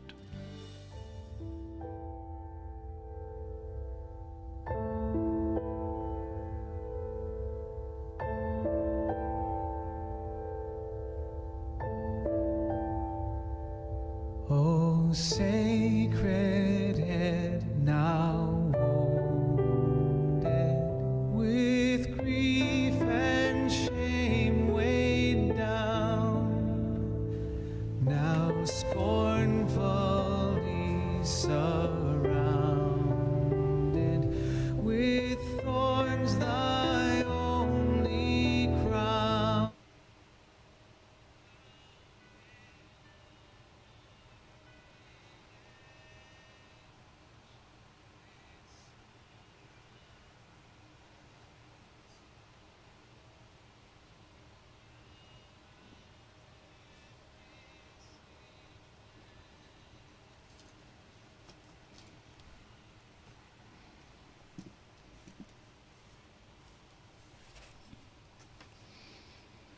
hard to know what it would be like to truly love that God with that type of sacrifice with our whole mind. Well, to discuss that, we've invited Dr. Cornelius Plantinga back to the program. He's Senior Research Fellow at the Calvin Institute of Christian Worship and also President Emeritus of Calvin Theological Seminary in Grand Rapids, Michigan. We're talking about a book that John and I have brought up a whole bunch of times over the last month or so. It's called Under the Wings of God, 20 Biblical Reflections for a Deeper Faith. Dr. Plantinga, welcome back. Thank you so much. Glad to be back, Kathy. It's our pleasure, Neal. So we come in with that particular piece of music because you start your essay with all your mind with that piece of music, the idea of a deeper conversation about something, on one level is very simple, but has different roots. Tell us his story, Neal. Yeah, the story is that told by Howard Lowry of a time when a choir in Princeton was rehearsing Bach's St. Matthew Passion, in which the chorus is the music we just heard. And the conductor was not getting the sound he wanted from the choir, and finally said to them, you are skilled singers, you're all sophisticated musicians, but good music like this chorus by Bach is congregational music. A congregation ought to be singing this. Now sing it again, more simply. Sing it the way you would have back when you were a child in church. And so the choir sang it another time. They sang it with all of their musical understanding, but also with simplicity, and the result was what you might call deep simplicity. It's simplicity that lies on the other side of complexity. You might call it noble simplicity or second simplicity. And that's the way I think educated adults love God. They love God with a second simplicity. So you see this often, right? I mean, and it's easy to see it in art, that someone does their 10,000 plus hours of practice, no matter what the discipline is. And, to the untrained eye, well, that looks pretty easy. I think I could do that. But of course, there's this deeper anchor, all the work, all the time involved in that makes it look simple, but of course it's not. That's right. So if you see a great musician at work, it looks easy, but it's only because of their mastery that it can look easy. If they were less gifted, it would look much, much more difficult. It's their hours and hours of practice that enable them to do it in a way that looks easy. Neal, I want to ask you about two scripture passages that you bring to light in this chapter of your book. One is from Deuteronomy, Old Testament. One is from Matthew, New Testament. And I'm going to read them to you, and I'm going to ask you why there's a word change between one and the other. So this is Deuteronomy 6:5. Hear, O Israel, the Lord our God, the Lord is one. Love the Lord your God with all your heart, with all your soul, and with all your strength. And then we fast forward to the New Testament, the 22nd chapter of Matthew. Hearing that Jesus had silenced the Sadducees, the Pharisees got together, and one of them, an expert in the law, tested him with this question: Teacher, which is the greatest commandment in the law? And Jesus replied, Love the Lord your God with all your heart, with all your soul, and with all your mind. So one says strength, one says mind. Talk about the difference. Yeah, that's a very interesting change. It's no accident. Jews knew the prayer from Deuteronomy and the so-called Shema, love the Lord your God with all your heart, with all your soul, and with all your strength. And Jews recited this daily. So it was on the lips of pious Jews all the time. So when a teacher of the law asked Jesus, what's the greatest commandment? He said what they would have expected to hear: love the Lord your God with all your heart, with all your soul, And now they're expecting him to say with all your strength, but he says with all your mind. And that's an interesting novelty. It suggests a dimension of us that we often neglect when we think of loving God. In fact, there's an old saying among a certain kind of Christian, show me an educated Christian and I'll show you a backslider. As if there is something suspect about bringing our mind to the love of God, as if there's something suspect about getting educated, as if there's something suspect about intellectual love. But Jesus tells us to do it, and so bringing our whole mind to the love of God is simple obedience to our Savior. Right, but it doesn't make sense, right? If I'm interested in something, if I'm an amateur woodworker, of course I'm going to read and think and study and engage in tutorials about something that I love. So why would I not do the same thing if I want to know God deeper and love God deeper? It makes total sense, John. The idea is no matter where you read this, whether in Deuteronomy or in Matthew or in the other Gospels, the idea is to bring to God everything we have, our whole heart, our whole soul, our whole mind, all of our strengths, all of our interests, all of our passions. Whole person's love of God is what Jesus is after, and loving God with all our mind is absolutely a part of this picture. Dr. Cornelius Plantinga with us. The book is called Under the Wings of God, 20 Biblical Reflections for a Deeper Faith. Here's where it gets complicated for me, for all of us, Neal, is when we live through things, we watch things happen, and if we're engaging our mind, we think, that doesn't make sense.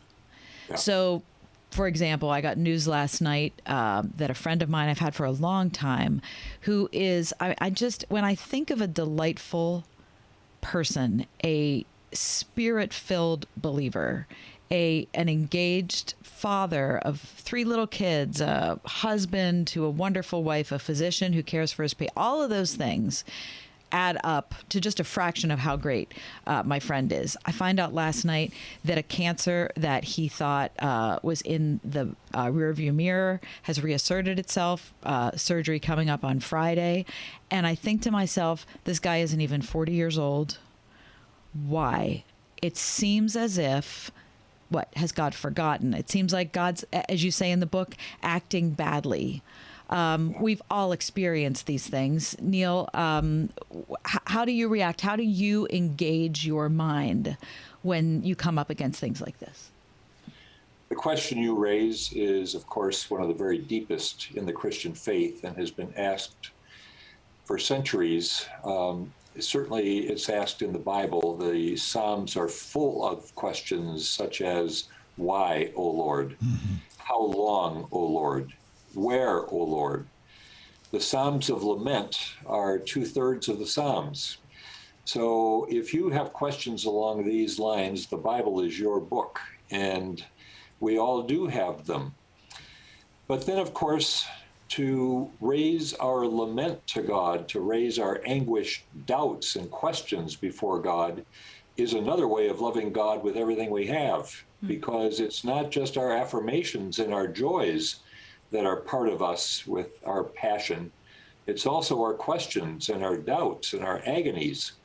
And to love God with everything we have means bringing all of these things to God too, trusting that God is big enough to absorb them, and that we are honored by God's listening to our anguished cries.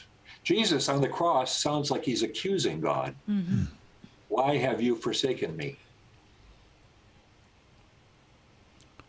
And so I think about this, that people say, well, tell me you're biblically illiterate without telling me you are. And people will say, well, the Christians, you go ahead and you read those ancient words and you bring some strength out of that, or it means something to you. And it's really just a bunch of fairy tales.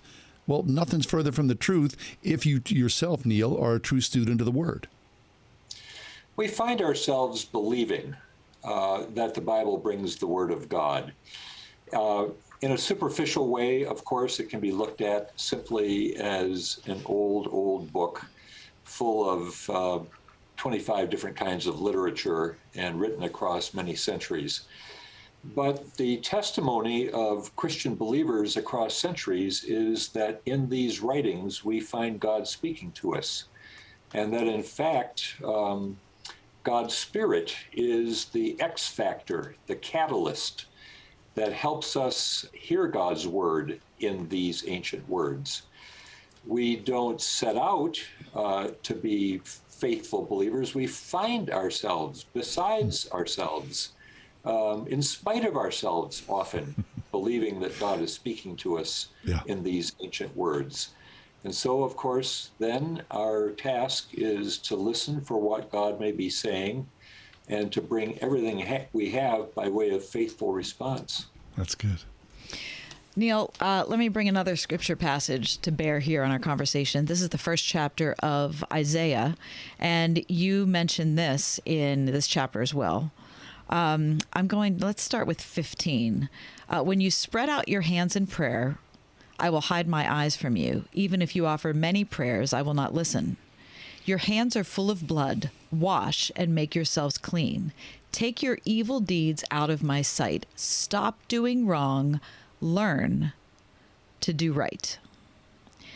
I've read this passage a lot of times in my life, but I'd never considered it in the way you talk about it in this chapter, which is that we have to learn how to love God. We have to learn how to love God. We have to learn how to obey God.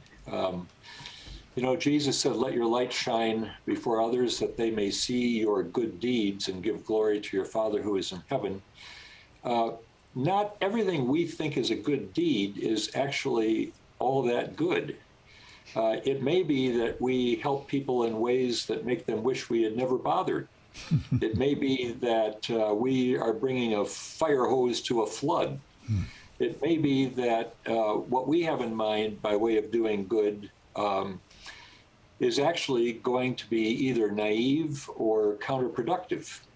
So when Isaiah says, learn to do good, the idea is that we have to study first and do good second. Try to figure out what the context is, what inside this context may actually be good, and then proceed accordingly. So then, I guess the bottom line is, Neal, it's fine to have childlike faith, but it's better to have something deeper. Childlike faith is a starter. We hope to have it. We want to have it, but we also want to love God with everything with which God has endowed us, and that includes all the powers of our mind. And for a Christian living in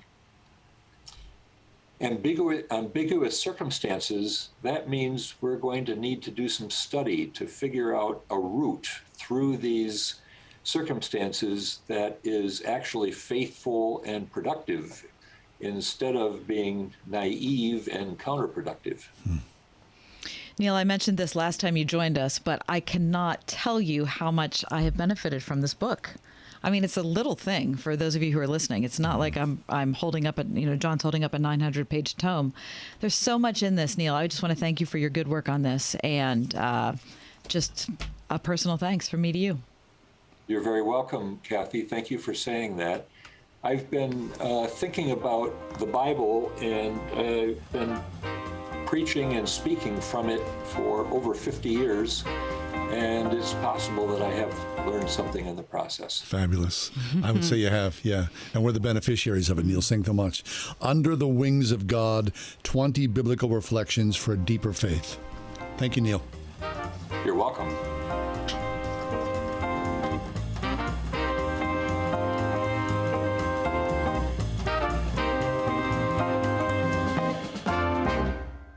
God calls us to a deep gladness because we, as believers, we all have a deep hunger. Grove City College knows about that calling, right? They assume, we all do, that caller is Jesus Christ, our Lord and Savior. And so Grove City is committed to helping people, young students, pursue the vision for our lives and believe that you'll be changed as you find your sense of purpose, your sense of calling in this world. And I think that's what we all want out of college, right? We want those 4 years that are filled with so much uncertainty to be ones that end up giving us the clarity we want. To give us a place. Yeah, and to give us the foundation of education and the foundation of relationships that we really want. Grove City's a special place, and not every school appeals to every kid or every parent. But this is the time, we're already in March, this is the time when applications are going out. This is the time when you need to make your college visits, your college, your phone calls, all those sorts of things. So if you're a parent of a high school senior or even a high school junior and sophomore who is interested in getting on the ball, this is the time to do it. So do yourself a favor and go up to Grove City and talk to somebody, get a tour from a student, and find out if that indeed is the right place for you and your family. We're all called to something. Don't you owe it to yourself to investigate the excellence of Grove City College? Look online first, gcc.edu. That's Grove City College. Let's see, if something costs less, but people are happier with it, that sounds like something to look into, and that's MediShare. Maybe you've heard switching to MediShare to pay for healthcare can save the typical family $500 a month. And that's huge, but it's also true that people are way more satisfied after making the switch, too. The customer satisfaction rate for MediShare is double that of the typical health insurance plan. Double. MediShare works. It's been around for more than a quarter century, and members have shared more than $3 billion of each other's bills. People love having telehealth and a huge nationwide PPO network. So, yeah, you can save a ton and like it better. Imagine being happy with how you're taking care of your health care. So if you're self-employed or part of the gig economy, or you just want a plan you're happy with, you can call right now and get a price within 2 minutes. A very, very smart use of 2 minutes. Here's the number you need. 844-45-BIBLE. That's 844-45-BIBLE. 844-45-BIBLE. Discover the magnificence of the Mediterranean with Alistair Begg and our trusted partner, Inspiration Cruises and Tours. 9 life-changing days of powerful worship, Bible study, and history. Sign up now. deeperfaithcruise.com. Listen on your smart speaker at wordfm.com, the Word FM app, iHeart, TuneIn, and on Odyssey. In your car or at home, too, at 101.5 WORD-FM, Pittsburgh.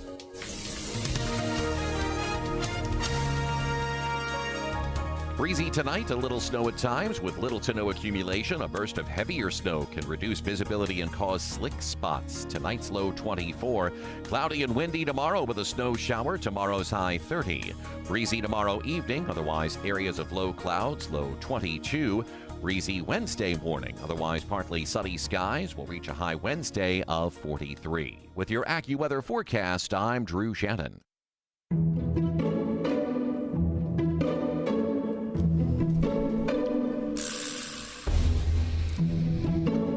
Does this make sense? Does what make sense?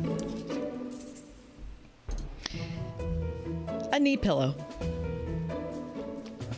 I see by the look on your face you don't know what that is. Wait, is that like when you're side sleeping? Yep. You put it between your knees? Exactly.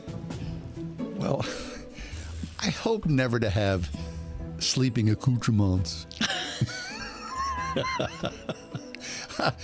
I hope never to go there. I mean, I understand it, but from my perspective, nope. You sound so certain about that, John. No. Mm-hmm. What's the deal with a knee? What's a knee pillow? What's the deal with that? Are you asking me if it makes sense? Yeah, does it make sense? It makes so much sense. Oh, come on. That it will revolutionize your sleeping. It is so great. I don't think so. Oh, Lexi's nodding. What? I feel She so sleeps in the strongly edit about. bay. Listen, I feel so strongly about this that I just want to share with everyone I talk to. Get a knee pillow. Get out of here. When I get into bed and the knee pillow, I mean, What? it's such a luxurious feeling. It's so it's good for your hips. It's good for your back. It's good. There's literally not a single downside to the knee pillow. In fact, just a few weeks ago when I traveled to Nashville, I took it with me. What? Yeah, I did. I mean, your enthusiasm. Now my husband mocked me pretty much from the time we left to the time we got back. But you know what? I didn't care. Doesn't it just get in the way? It makes so much sense. Okay, well, it's kind of funny you bringing this up because I had no idea. We never tell each other, what does this make sense? Mm-hmm. Here's my latest. Does this make sense? A recliner. Because it's National Napping Day. That's why it's on our minds. Well, I'm telling you, all my life I kind of mocked the recliner. Now, my mom, I'm surprised she wasn't buried in a recliner. God bless her, Grace Hall, because she earned her recliner. 7 kids. Oh, she was attached to the recliner. Yeah. But I always think, the recliner's kind of like, the last vestiges of the old person. Right. You've given up. You're way back there. Yeah. You got the recliner. Now I look at them and I go, hey, it looks pretty nice. looks pretty stiff. I'm like actually shopping for a recliner. I mean, I think it does make sense. I don't have one, but But doesn't it look like you've given up? I don't know. I mean, it's not the most beautiful interior design piece. No. Although you see the Italian ones, with the ottoman, like the wood outside and leather. I'm sure there's a particular style. I don't know. But those are beautiful. They're also like $5,000. I was going to say, it's not like you're getting out of the store with paying $800. You're going to Bob's Furniture or on Facebook Marketplace. I mean, I think that the recliner makes sense. The knee pillow, A+. 101.5 WORD. Word FM welcomes back the Projecting Hope Film Festival. Presented by the Speakman Financial Group. For 3 days, it's fun, faith-focused, family-friendly films for free. Absolutely free. You pay for the goobers and raisinets, but the popcorn and admission is free. $0. It's better when it's free. Movies, including A Marriage Made in Heaven, Family Camp, and the brand new Jesus Revolution. It's at Pittsburgh Mills Cinemas, March 24th through 26th. For movie times and to make advanced reservations, go to wordfm.com. As the world is being affected by a global food crisis, families in the poorest countries cannot afford to eat every day. With your loving gift, you will provide life-saving food for families and mothers like this. I ask God for health for my children and to give us bread to have something to eat. For over 40 years, Food for the Poor has worked with local ministry partners to bring life-saving food to hurting families, thanks to generous people like you. But now, more than ever, your help is needed to give food to truly starving families. Will you give a gift of $144 to provide a family of 4 life-saving food for the next year? Would you answer the prayer of a mother and a family in desperate poverty right now? Will you give right now? Call us toll-free, 855-828-4673, or click the red Give Food banner at wordfm.com. Or from your mobile phone, text the word Send Hope, one word, to 91999. If you have an IRA or 401k, please listen closely. My name is Jason Hansen. I'm a former CIA officer and New York Times bestselling author. Throughout my career, let's just say I've been in some hairy situations. And I believe right now the biggest threat facing Americans is they need to protect their wealth, which is exactly what I'm doing for my wife and 6 kids. And I believe the ultimate safe haven is physical gold and silver. You can protect your hard-earned retirement assets with a tax-free loophole that allows you to convert your retirement into physical gold and silver. The folks I use are Advantage Gold, and believe me, I've investigated the heck out of all types of people. Advantage Gold is the nation's highest rated gold company. They have the best process, pricing, and service. If you want to get your free gold and silver investment kit, please contact Advantage Gold right now, and you'll see how easy it is to protect yourself with precious metals. Call 800-900-8000. That's 800-900-8000. 800-900-8000. Advantage Gold is not an investment advisor or a tax advisor. Consult with your financial advisor before investing. Call 800-900-8000. This is Tim Seckler inviting you to tune in each and every Saturday morning at 9 a.m. right here on Word FM 101.5 for the Life and Legacy Show, sponsored by my law firm, the Seckler Law Firm. Each week, we'll talk about your family's well-being as it relates to elder law, nursing home stays, estate planning, and keeping your hard-earned savings.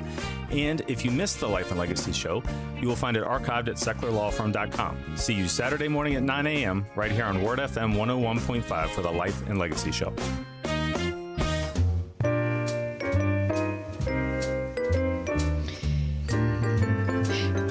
Like the humming. ABC News posted an interesting piece on their website today. It's an AP piece that they picked up about the largest school system in Virginia. They are removing a test question given to a college-level social studies class. And in reading about it, I thought, well, I'm not sure whether I can see why they pulled it. but I can also see why it was asked. So let me set the stage for you. This is like an AP social studies class. So this would be for, high school seniors, right? This question appeared on a test given to students of an AP government class, and it was a multiple choice question. Here's what it was. Which of the following is an accurate comparison of liberals versus conservatives? Okay. And then the multiple choice answers label liberals as these things that I will read. And then they label conservatives as another thing. Are you ready? Yeah, please. This is how liberals are labeled. Young white males, middle-aged urban lesbians, college-educated black male professionals, or white upper-middle-class suburban males. I'll read that again. These are potential liberals. Okay? Young white males, middle-aged urban lesbians, college-educated black male professionals, and white upper-middle-class suburban males. Okay. Now we have, on the other hand, the potential answers for conservatives. These are your options. East Coast Ivy League-educated scientists. Southern male migrant laborers. Catholic, Midwestern middle-aged males. Or West Coast Hispanic teachers. Wow. Okay. Now, to finish out the story, what happened is that one of the parents, and also as the article says, a school system critic, said it's one thing for adults to analyze demographic trends. It's another to tell students that their identity defines their political philosophy. Amen. Okay. I totally agree with that. Yep. Except that that's what America tells people, is that your identity, that's why identity politics are what they are, is that if you are X, therefore you should vote here. Right. That's all we hear. Okay, so in the test then, my job is to identify the most likely, most common, perhaps. Right, yes. Was there a correct answer? Well, it doesn't say in the article. The school system said in a statement that the question would be removed from future tests because it did not meet the division's high expectations. It was also not on the national AP test. It was only a local thing. The Virginia lieutenant governor had to weigh in on it. He criticized assumptions the questions make about who is liberal and who is conservative. Yeah. Now, again, I agree with that too. 100%. We should question those. That's ridiculous. I mean, what? I'm going to label people by how they look or their education and pigeonhole them for a correct answer on the test. That doesn't make any sense. Okay, but then let's take the test out of our conversation. So The we're right not or wrong. Right, we're not talking about a test anymore. We're not talking about kids. If I ask you, just as an independent adult, which of these is a liberal, you're going to pick something. I guess so. You are. You're going to say, oh yeah, well, young white males are if there's a young white male, he's probably a lib. Or if there's a middle-aged urban lesbian, she's probably a lib. Or if you're going to hear someone's a West Coast Hispanic teacher, you're going to assume they're not conservative. Look, depending upon where you are, there's exceptions to every rule. I mean, I go to church with a lot of young white males who, my guess is, well, see, are conservative. Right. So the reason that I bring it up for conversation is that everything in our media causes us to look at things this way. Well, everything's performative. And everything is identity based. So if you are trans, then you will be a lib, right?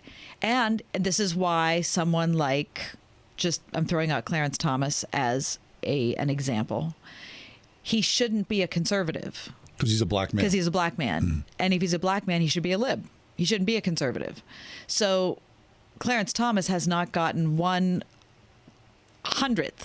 of the accolades he should have gotten in his professional life. He's been a Supreme Court justice longer than anybody else right now because he's a black conservative and nobody knows what to do with that. That is how strong our identity politics are. Okay, so then... And I think it's interesting that I'm not saying it should be on a test, But I think it would be a good thing to sit down in a classroom of senior high students and say, who would you most likely associate with being a liberal, and then talk about what that means for all of us, that we tend to label each other that way. And when someone breaks out, if there is an urban lesbian who's a conservative, all of a sudden you don't know what to do with that person, because that's not who that person should be. Mm-hmm. But when those people are found out, especially in media circles, right? They're shunned or shamed. No, or embraced as the exception to the rule, right? Yes. Well, Clarence Thomas isn't embraced as the exception to the rule, depending on who you're asking. You're right. That's a good. No, you're right. Right. Hey, this is our guy. This goes against the grain of who you think we are. Point. This is not who we are. So we're going to put our arm around you. Right. Mm-hmm. I mean, would it were that, in conservative politics, oh, look, we found a blue-haired suburban lesbian. She's ours. Look at us. Right. We're so excited to have her. I know. Welcome to the club. It just doesn't make any sense. It's such a shame that we are this way. Again. And yet we are. It's like my mom used to say, hey, Mom, who'd you vote for? None of your business. We're better off, quite honestly, when we don't wear our politics on our sleeves. You're so right. Right? You're so right. We wear them on our sleeve nowadays. That's why everyone is suspect. Everyone is the enemy. Yep. Right? Yeah, and because and if I'm fitting into one of these people groups, right, it's important to me that all of the people who are in my group are like me and I'm like them. It's a tribal thing that we've talked about over and over again. So then if you're an artist, if you're Willie Nelson, who's coming to your concerts? And what songs are you singing so you don't make the other half angry? Because I would imagine that, especially in the South, country music is a common denominator, conservative or liberal. Yeah, I think you're right about that. Right? So you have to be very careful to walk the line. And especially look at church on Sundays. I would hope that your congregation, you would not know what's stripe. Yeah, I would hope. But I don't think that's true by any stretch. It's probably not. I don't think it is. But it should be. But I think we should be worshiping with all different kinds of people. We don't. Birds of a feather. It's a shame that this is what we've become. And is it because of electronic media that it's made us this way even more so? Probably. Right? In the old days, well, people were just people in many ways. You knew who the cranks were in your neighborhood. You knew who the crazy people were. You knew who the upright citizens were. I mean, I was walking the streets in the old days. You didn't know who was conservative. No. Now, and I get this feeling. Doesn't it feel, maybe this is just me. More often than not, you feel a shadow of something ominous when people gather. That you never know we're sitting on a powder keg. Listen, we go to a party, an outdoor party at a neighbor's house. It's my husband and I and our 2 kids. And we walk in. This was a couple summers ago. It's summer, everybody's laid back. It's late at night. We're, just saying hi to people. Right, exactly. And this guy comes up to us and he says, hey, who are you? I don't know you. Hi. Blah, blah. And he looks at my older daughter and he says, so what do you do? And she says, oh, I'm a teacher. And he says, what do you teach? And she says history. And he says, well, what history are you teaching? And she's like, history? Just American history. And he's like, yeah, but what American history? Who are you listening to? Are you telling them what the libs want you to tell the students, or are you telling them what really happened? Now, we're just having we just walked down the street. We didn't mean to get into all this. Right. We'd been there maybe you're in the weeds. 18 seconds before this. So that's what I mean. You never know what's going to pop. But you do get it, why people would say that, because you never know. No, you come on. You don't say that to someone you don't know. No, of course not. But you know what I mean? But here's the thing. Social media breaks down those barriers pretty quickly because you think you know right away the correct answer. Right. So then we're going to enforce the correct answer. He wanted to determine whether we were on the right side or not. Right. Instead of just... Are you on the right side? Yeah. Like, hey, what's your name? How'd that end? Not well. I just want to have my a hot daughter, dog. Right? Yeah, I know your daughter. Yeah. She's not taking fools gladly. No. So we made it.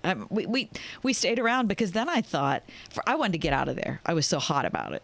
And then I thought, well, now I'm feeding into it. Of course, you're going to run and, Right, I'm going to go back to my tribe of people who wouldn't do that. And it'll that's percolate. Right, and so that's a stupid way to be a neighbor. And so I thought, no, I'm going to stay and we're going to try to find some common ground and have a conversation. And so we did. We were there for an hour and a half or so, but it has stuck in my mind so much that I'm telling this story on the radio. Years after the fact. Jeez, you never I don't know. what you're walking Heaven into. help us. Heaven help us. Heaven help us. That we could see beyond identity politics to a person, and that we could just allow people, regardless of color or religious affiliation or where they live and what part of the city, to have an independent mind. Will we find? Okay, so Saturday was the St. Patrick's Day parade. So the commonality of people gathering for a street parade, I wonder what that was like. Right, because the politicians come out. I hate parades. Well, I mean, the politicians always come out during the street parades, right? I mean, it's a Democratic-run city. People are, I don't know. I got to be honest. I'm glad I missed the parade. Do you? Yeah. I like a parade. I know you do. I do. Give me a parade. Nah, and then some I like the fireworks. parade. And a hot dog or two.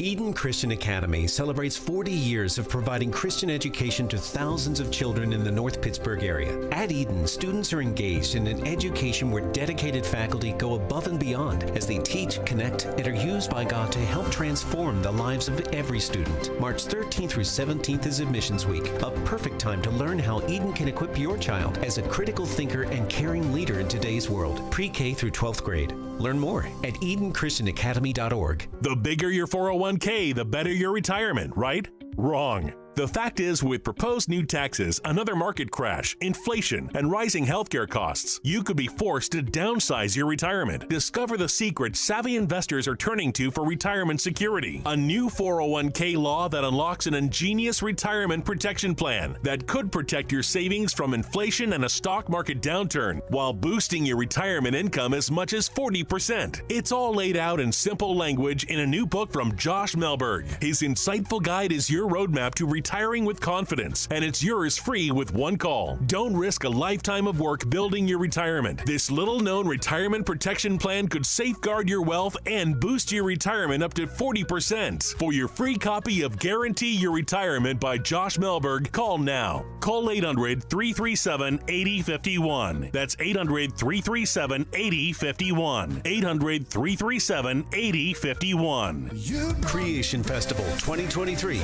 is your summer destination. June 21st through 24th at Agape Farm, Shirleysburg, PA. Featuring Switchfoot, Mac Powell, We the Kingdom, Big Daddy Weave, Riley Clemens, Micah Tyler, and many more. Creation Festival, worshiping our Creator. Come for the day or the entire event and go home changed. Get half off the current ticket price now while they last, exclusively at wordfm.com. Bachman's Roofing and Solar is your local award-winning roofer. Stop waiting. It's time to inspect your roof and protect your home's #1 asset. With no interest and no payment financing for 12 months, Bachman's Roofing is your easy choice for roofing, gutters, and solar. Did you know Bachman's Roofing is one of the #1 GAF solar integrated roofing installers in the USA? Go with Bachman's. Go with solar and install the roof that pays for itself. Call 412-744-8390 or visit bachmansroofing.com. Every day is a great day to play around at All About Golf in Butler. The new Ping lineup is here. Stop by the Pro Shop and check out the all-new line of Ping putters and get newly reduced deals on Ping G425s for a limited time while supplies last. All About Golf bays equipped with top tracer technology are open year-round. 8 to 8 daily, rain or shine, plus lessons for every age and skill level to help you master your game. All About Golf in Butler. Practice, learn, play. Visit allaboutgolfpa.com.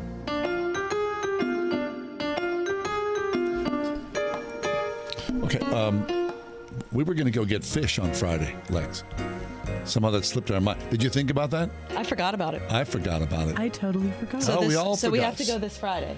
This is the 4th Sunday of Lent, so Yeah. we still have time, but you don't want to push it. Yeah, we need to go this week. Oh, yeah.